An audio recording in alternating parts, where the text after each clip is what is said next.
Alhamdulillah, Alhamdulillahi ja'ala yawmal jum'ah afdal ayyami usbuh wa khassahu bi sa'ati du'a'i fiha rijabun masmur. Asyhadu an la ilaha illallah wahdahu la syarika lahu al-malikul haqqul mubin wa asyhadu anna Muhammadan abduhu wa rasuluhu as-sadiqul amin.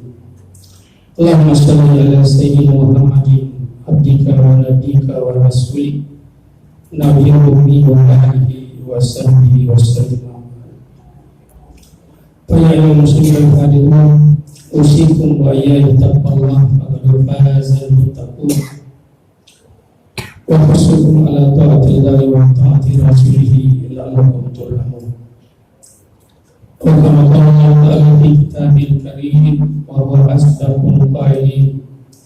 A'udzu billahi minasyaitonir rajim. Ya ayyuhallazina amanu taqullaha haqqa tuqatih wa la tamutunna illa wa antum muslimun. Wa qala aidan wa tazawwadu fa inna khairaz zadi taqwa wattaquni ya ulil albab.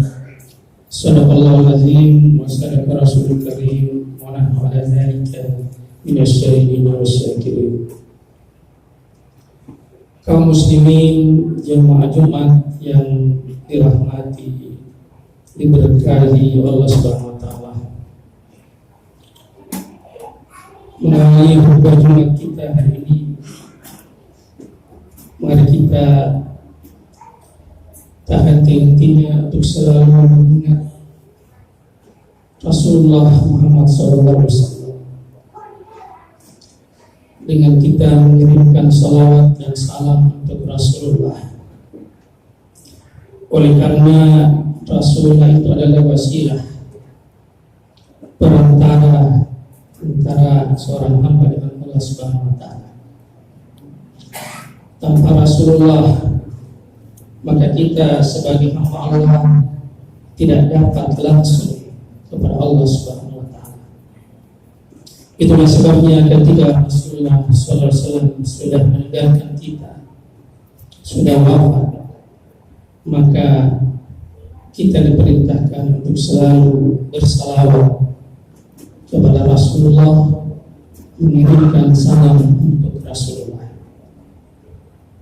Itulah sebabnya jemaah Jumat kepada Allah dalam sebuah riwayat disebutkan bahwa Allah Subhanahu wa taala pernah bertanya kepada Nabi Musa alaihissalam, wahai Musa, apakah engkau, aku kata Allah, ingin lebih dekat denganmu, lebih dekat dari cahaya wajahmu, lebih dekat dari rohmu, lebih dekat dari zikir-zikir? Lalu Nabi Musa menjawab, tentu ya Allah, ini engkau dekat kepadamu. Lalu Allah Subhanahu wa taala berfirman, kalau begitu bersalawatlah kepada Muhammad sallallahu alaihi wasallam. Maka bersalawatlah Nabi Musa, Allahumma shalli ala sayyidina Muhammadin khatamil anbiya'i wal mursalin. Jemaah Jumat yang dimuliakan Allah, dalam sebuah hadis Rasulullah SAW, kita umatnya diingatkan nikmatani maghbubun fihima wa katsirun minan nasi as-sihhat wal faragh. Ada dua nikmat yang paling sering manusia lupakan, yaitu nikmat as-sihhat, kesehatan, wal faragh, dan nikmat kesempatan. Pada kesempatan ini saya ingin mengupas terkait dengan nikmat kesempatan. Apa yang dimaksud dengan nikmat kesempatan? Maka sesungguhnya nikmat kesempatan itu adalah tak lain dari umur yang Allah berikan kepada kita. Itulah sebabnya dalam Jumat dengan Allah, banyak di antara kita yang menyadari betapa pentingnya umur yang Allah berikan kepada kita, merayakan umurnya, mengingat kembali hari lahirnya dengan merayakan umurnya, yang kita sebut dengan ulang tahun. Pertanyaannya adalah, apakah boleh kita merayakan ulang tahun kita, hari kelahiran kita dengan ulang tahun? Kalau kita mencoba menelisik kembali atau menelusuri di dalam hadis, ternyata Rasulullah SAW pernah ditanya oleh salah seorang sahabatnya, "Wahai Rasulullah, mengapa engkau selalu berpuasa pada hari Senin?" Lalu Rasulullah menjawab, "Saya berpuasa pada hari Senin oleh karena hari Senin itu adalah hari kelahiran saya dan hari di mana saya diturunkan wahyu." Lalu apakah kita boleh setiap dari kita ketika kita ingin merayakan hari ulang tahun kita, hari kelahiran kita harus berpuasa? Tentunya tidak, karena kalau kita berpuasa berarti kita melakukan bid'ah. Lalu apa yang kita lakukan? Seperti Rasulullah melakukan puasa pada hari Senin itu adalah ibadah, maka kita mengingat kembali merayakan hari lahir kita dengan berulang tahun, maka sesungguhnya itu adalah bisa bernilai ibadah manakala kita meniatkannya untuk ibadah kepada Allah Subhanahu wa taala. Jemaah Allah, ada hal penting di mana pada setiap mukmin mengingat kembali hari lahirnya, merayakan kembali hari lahirnya, yaitu ucapan doa-doa dari saudara-saudara kita. Barakallahu fikum. Semoga Allah memberkahi umur kita. Yang mana sesungguhnya yang dimaksud dengan umur yang diberkahi? Di dalam salah satu hadis disebutkan bahwa khairun nasi man tala umruhu wa hasuna amaluhu. Sebaik-baik manusia itu adalah yang panjang umurnya dan panjang juga amal ibadahnya. Jadi yang pertama, bahwa umur yang diberkahi itu adalah orang yang diberi umur yang panjang oleh Allah Subhanahu wa taala, tetapi panjang juga amal kebaikannya. Ada orang yang diberi umur yang singkat oleh Allah Subhanahu wa taala, tetapi panjang, banyak kebaikannya. Sekalipun dia sudah dipanggil oleh Allah Subhanahu wa taala, tetapi dia selalu dikenal oleh manusia karena kebaikan-kebaikan yang ia tanamkan di dalam masyarakat. Karena kebaikan-kebaikan inilah sehingga dia senantiasa didoakan oleh orang mukmin. Tentunya jangan lupa dengan Allah, kita yang menyadari bahwa suatu ketika kita akan pasti sampai di akhir kehidupan kita. Maka mari kita selalu menyadari bahwa kesempatan terbesar yang Allah berikan kepada seorang hamba itu adalah bagaimana kita memaksimalkan umur kita untuk beribadah kepada Allah Subhanahu wa taala. Itulah sebabnya dalam firman Allah di dalam surah Al-Asr,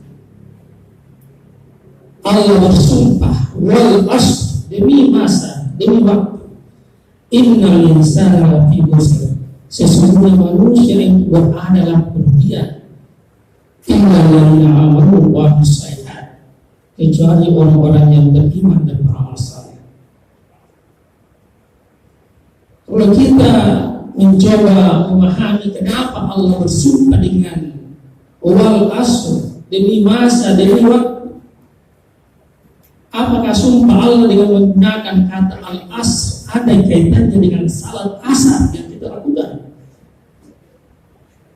Ternyata sumpah Allah di surah Al-Asr itu sangat berkaitan dengan salat kita di waktu asar. Apa hakikat salat asar itu? Waktu asar itu, waktu asar itu adalah waktu senja, waktu sore di mana akan beralih ke waktu maghrib, waktu gelap. Lalu ketika kita bawa dalam kehidupan manusia umur kita, maka sesungguhnya seorang manusia yang berada pada masa tua, maka senja dari umurnya, maka sesungguhnya tidak lama lagi dia akan beralih ke waktu yang gelap, waktu maghrib. Artinya tidak lama lagi kita akan dimasukkan ke dalam liang lahat. Liang lahat itu adalah tempat di mana sangat gelap. Karena itu jamaah oleh Allah, ketika kita telah berada pada masa-masa seperti ini, maka tidak ada yang paling terbaik yang harus kita lakukan terkecuali kita selalu menyadari bahwa umur kita ini sudah tua. Kita boleh tua dan memiliki semangat, tetapi pahamilah dan sadarilah bahwa semangat itu tidak cukup. Tapi yang penting adalah usia tua kita harus kembali kepada Allah Subhanahu wa Ta'ala. Karena orang yang akan kembali kepada Allah Subhanahu wa Ta'ala pasti harus mempersiapkan bekal. Salah satu amalan yang dapat menolong kita di usia tua kita dalam mempersiapkan diri kita menghadap Allah Subhanahu wa Ta'ala adalah dengan kembali kita ke masjid saat berjamaah. Kata Rasulullah dalam salah satu hadisnya, "Basyirul masyai'ina bis-suri ila masajid bin nurit tamati yaumil qiyamah." Gembirakanlah orang-orang yang selalu melangkahkan kakinya, selalu berjalan di waktu yang gelap ke masjid dengan cahaya yang sangat terang benderang pada hari kiamat. Hadis ini memberi kabar gembira kepada kita ahli jamaah, ahli yang selalu melangkahkan kakinya ke masjid untuk berjamaah. Karena memang sesungguhnya jamaah dengan Allah, salat wajib itu harus di masjid, tidak boleh dilakukan di rumah kecuali ada uzur. Rasulullah mengingatkan kita, afdalu sholatil mar'i fi baitihi illa maktubah. Seutama-utama salat seorang mukmin itu di rumahnya kecuali salat wajib. Salat wajib itu adalah salat lima waktu. Jadi ketika kita tidak mempunyai uzur, tidak mempunyai halangan untuk melangkahkan kaki kita di masjid, maka sesungguhnya kita telah membuang peluang fadilah keutamaan yang Allah janjikan kepada kita, dibanding kita selalu berusaha dan berniat untuk melaksanakan salat lima waktu di masjid. Jemaah Jumat yang dimuliakan Allah, yang kedua umur yang diberkahi itu adalah umur di mana seorang manusia di akhir hidupnya bertobat kepada Allah Subhanahu wa Ta'ala. Itulah sebabnya jemaah Jumat yang dimuliakan Allah, setiap kita selesai melaksanakan salat witir, kita selalu membaca doa, Allahumma ja'al khaira umri akhirahu. Ya Allah, jadikanlah sebaik-baik umurku di akhirnya. Waj'al khaira amali khawatimahu, dan jadikanlah sebaik-baik amalku pada penutupnya. Waj'al khaira yawmi yawmal katabi, dan jadikanlah sebaik-baik hatiku ketika aku bertemu denganmu. Dari doa Rasulullah ini, jemaah Jumat muliakan Allah, kita yang pernah memiliki rekam jejak atau pernah melakukan atau jauh dari Allah di masa muda, ketika kita diberi hidayah, sadar untuk mengejar ketertinggalan kita, untuk mempersiapkan bekal kehidupan kita di akhirat, maka Allah Subhanahu wa Ta'ala tidak peduli seperti apa kita dahulu. Yang Allah butuhkan itu adalah taubat kita. Kenapa jemaah Jumat dengan Allah? Karena setiap dari kita pasti akan bertemu dengan Allah Subhanahu wa Ta'ala, dan itu harus diawali dengan kematian. Itulah sebabnya Rasulullah mengingatkan kita, al-mautu babu wa kullu nasi dakhil.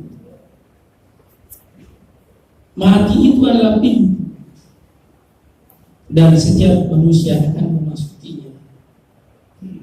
Tidak mungkin manusia itu akan langsung bertemu dengan Allah. Manusia itu harus dimatikan dulu, diwafatkan oleh Allah Subhanahu wa Ta'ala. Karena itu jemaah Jumat dengan Allah, mari kita menjadikan sisa umur kita ini senantiasa mendekatkan diri kepada Allah Subhanahu wa Ta'ala.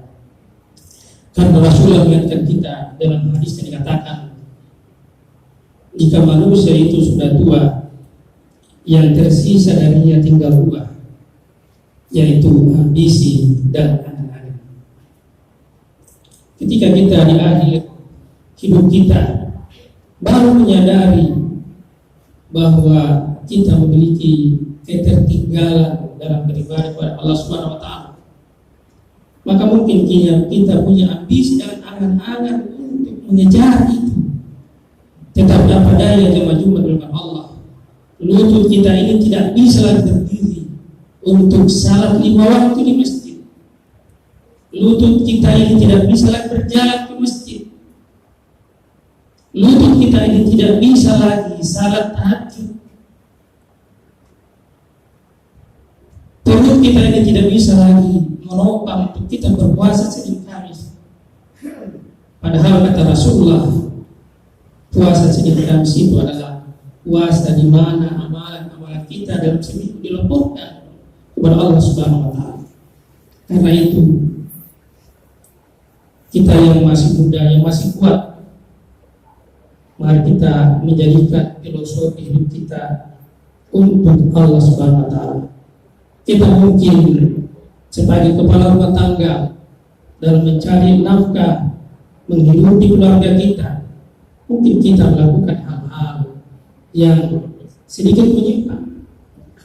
Namun ketahuilah Allah Subhanahu wa Ta'ala Maha Pengampun. Kata Rasulullah, sebaik-baik umatku adalah yang merintih, yang menangis karena mengingat dosa-dosanya. Barakallahu li wa lakum fil Qur'anil Karim wa nafa'ani wa iyyakum bima fihi minal ayati wa zikril hakim wa taqabbal minkum tilawatahu innahu